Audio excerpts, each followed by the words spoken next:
क्या आप जानते हैं कि स्ट्रोक का रिस्क आपकी करंट लाइफस्टाइल से नहीं बल्कि आपके बर्थ टाइम के वेट से भी जुड़ा हो सकता है? जी हाँ, एक नई पॉपुलेशन बेस्ड स्टडी ने ये सरप्राइजिंग लिंक रिवील किया है। रिसर्चर्स के मुताबिक जो लोग लो बर्थ वेट के साथ बॉर्न होते हैं, उनमें यंग एज में स्ट्रोक का खतरा सिग्निफिकेंटली ज्यादा हो सकता है। ये findings European Congress on obesity 2026 में प्रेजेंट की गई है, जहां एक्सपर्ट्स ने कहा कि अर्ली लाइफ फैक्टर्स एडल्टहुड के ब्रेन हेल्थ पर लॉन्ग टर्म इम्पैक्ट डाल सकते हैं। इस स्टडी में 1973 से 1982 के बीच पैदा हुए लगभग 8 लाख स्वीडिश मेन और विमेन के डेटा को एनालाइज किया गया और उन्हें 2022 तक फॉलो किया गया। इस दौरान टोटल 2252 स्ट्रोक केसेस रिकॉर्ड हुए, जिनमें इस्केमिक स्ट्रोक और इंट्रासेरेब्रल हैमरेज दोनों शामिल थे।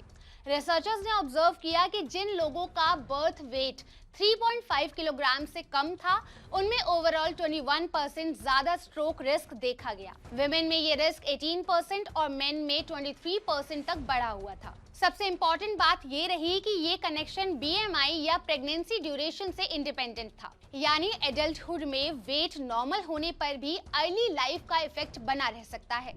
ये फाइंडिंग्स एक और इम्पॉर्टेंट कंसर्न को हाईलाइट करती है। स्ट्रोक अब सिर्फ ओल्डर एज की प्रॉब्लम नहीं रही। रीसेंट ट्रेंड्स दिखाते हैं कि यंग और मिडिल एज एडल्ट्स में स्ट्रोक केसेस धीरे धीरे बढ़ रहे हैं। साउथ ईस्ट एशिया से लेकर हाई इनकम कंट्रीज तक यंग पॉपुलेशन में स्ट्रोक का रिस्क नोटिसेबल हो रहा है। एक्सपर्ट्स कहते हैं कि इसका रीजन सिर्फ जेनेटिक्स नहीं बल्कि मॉडर्न लाइफस्टाइल और एनवायरमेंटल चेंजेस भी हो सकता है। अब समझते हैं कि आखिर यंग लोगों में ये स्ट्रोक का जो रिस्क है वो बढ़ क्यों रहा है। स्मोकिंग और ड्रग्स जैसे कोकेन और एम्फेटामिन ब्लड वेसल्स को डैमेज कर सकते हैं और क्लॉट फॉर्मेशन का रिस्क बढ़ाते हैं। कुछ रेयर कंडीशन जैसे कि सिकल सेल डिजीज और आर्टरी डायसेक्शन भी यंग एज स्ट्रोक से जुड़ी होती है। साथ ही unhealthy diet, physical inactivity, stress और uncontrolled blood pressure gradually brain vessels पर प्रेशर डालते हैं, जो आगे चलकर स्ट्रोक का रीजन बन सकते हैं। लेकिन यहाँ पर एक पॉजिटिव साइड भी है। रिस्क को काफी हद तक रिड्यूस किया जा सकता है।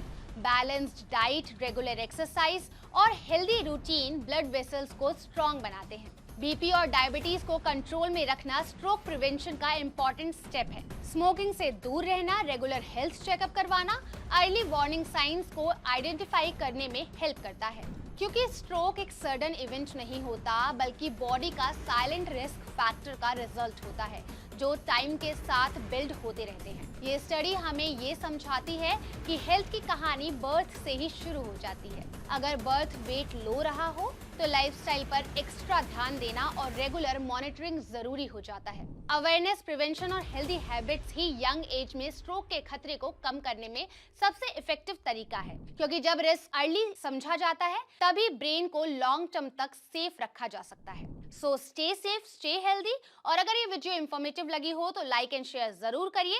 साथ ही ऐसे और मीनिंगफुल कंटेंट के लिए subscribe to only my health.